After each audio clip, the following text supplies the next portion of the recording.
people of the World Wide Webs. I am Cypher Sigma and this is Wednesday, so this is another look what I've been watching. Now obviously because this was filmed at Christmas period, I've gone through a massive lot. A lot of stuff I needed to finish, some I finished with my wife, so we shall get into this. So first off we have Robin Hood, Prince of Thieves. So this was the last one I watched. I think I watched it Christmas Eve, right? Christmas Day, I think it was Christmas Day evening. I watched this. Obviously, wanted to revisit. Did quite enjoy it. It was nice to go back to it. It was specifically an enjoyable movie. I remember thinking it was a lot more hardcore when I was younger. Well, as I'm older and probably a little more tame, it did seem a little more tame, but it was an enjoyable movie. Not something I'd definitely rush out to upgrade, but I did enjoy the movie for what it is. Well, me and my wife watched, I think we'd taken in tradition to watching it Christmas Day. So as we open presents, we have The Muppets Christmas Carol. Probably one, if not the most relatable movie, or not relatable movie, but my favourite one for Christmas or if Christmas movies, if anybody said I had to choose one, it'd probably be between this or the Santa Claus movie with Dudley Moore. That's just because that one I grew up with. This one, I'm a massive fan of the Muppets, and I think this was an amazing film. It's a shame they didn't do, or more didn't get released. So next one, this was a gift from AJ. So this was Scrooge. So we watched this Christmas Eve, or I watched this Christmas Eve, obviously, from Robert Zemeckis, and it was all right. The faces and stuff like that were definitely on point for Jim Carrey and stuff like that, and it is very clever how they did some versions of it. Again, there's so many versions of this out there. It was an enjoyable watch, so thank you AJ for gifting me this. I'm glad to have it in the collection and glad to finally have got to see it. So as it's winter and winter movies, me and my wife, we like the old 80s ones, and a lot of ones I've introduced to is obviously Johnny Five. So this is Short Circuit. So loved this movie, loved rewatching it. I love everything about it. I even like Fisher Stevens. Every time we do this, it's always been years apart. And my wife, I always go, look, this is Fisher Stevens, how he looks. And she's like, and I don't think any malice was ever done for that role. And I still enjoy it. So there is that one. Another one that was talked, this was by Phil with an extra L. Yeah, Phil with an extra L. So he had been talking about this. He got an upgraded version of it, and he said he wanted more for the extras. So because it was, I went back to revisit The Frighteners. I'm a big Michael J. Fox fan. This was the last film I believe he kind of did before he stepped away from his Parkinson's. He obviously did come back. Rewatching it now, you do notice a few instances where he is a little bit jerky in places. Nothing against him. Did enjoy this story.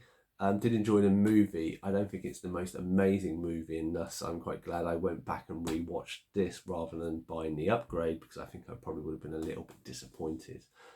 Still, say Peter Jackson still works quite well. So next we have obviously the steelbook that I picked up a little while ago, Young Guns 2. So you will see that Young Guns 1 is in here as well, because we go in reverse order. So yeah, so I really like this movie. Forgot a lot of stuff about number 2, remembered a few bits from number 1, quite enjoyed it.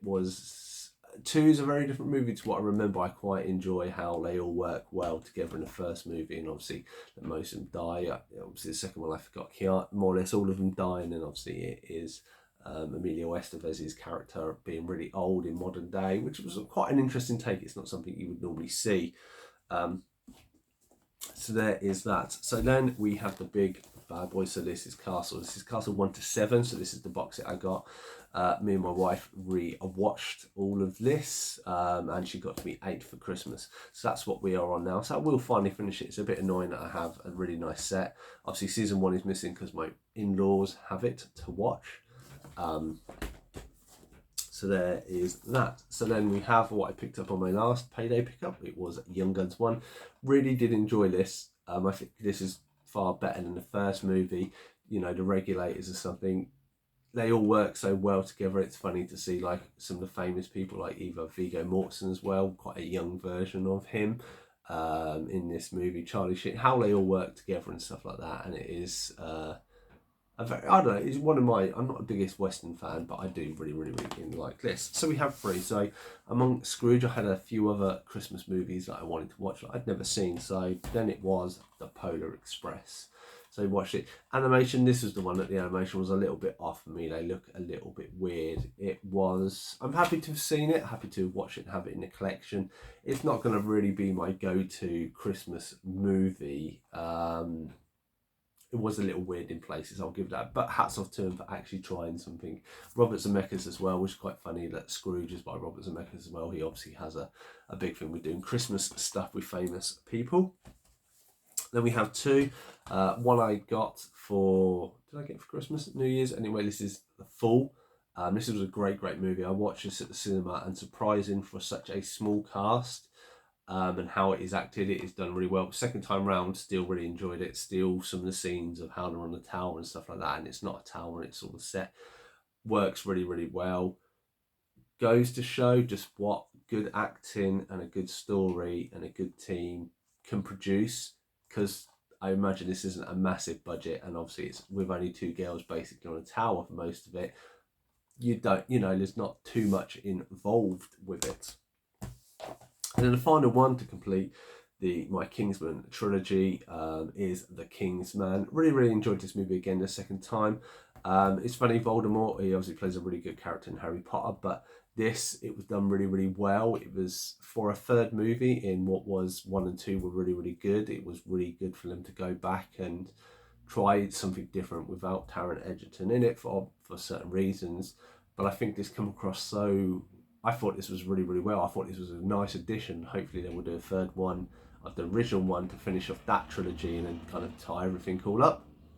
But anyway, that has been look what I've been watching. Obviously a massive amount to cover. I've been a very busy boy.